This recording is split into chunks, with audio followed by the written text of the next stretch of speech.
Z पे family को मेरा नमस्कार।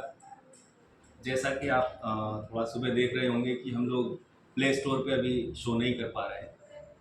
सभी को ये जानकारी है कि हम लोग एडवांस वर्जन के ऊपर काम कर रहे थे। जो अभी 6 डिजिट्स के ऊपर जेड पी और 1 2 3 4 5 6 6 डिजिट्स के ऊपर काम हो रहा था, उसको हम लोगों ने एक्सपेंड किया है और वो 8 डिजिट्स पे जाएगा। साथ ही साथ हम लोगों ने जो एडवांस वर्जन तैयार किया है वो 4 से 5 दिन के अंदर आप सभी के सामने आने वाला है। और प्ले स्टोर पे एडवांस जब आएगा, आप लोगों के अंदर जो विश्वास है और बढ़ने वाला है। एडफंड स्टार्ट है, जिनके मोबाइल में अभी डाउनलोडेड है ऑलरेडी। साथ ही साथ एक्टिवेशन अभी नहीं हो पाएंगे क्योंकि 8 डिजिट्स में हम लोग लेके आ रहे हैं। तो पैनिक होने की आवश्यकता नहीं है माय डियर फ्रेंड्स। जेड पे हमेशा आपके साथ है और आप सभी और हम सभी एक फैमिली है। तो बी रेडी, बहुत जल्दी आप सभी के सामने एडवांस वर्जन आने वाला है। Thank you very much.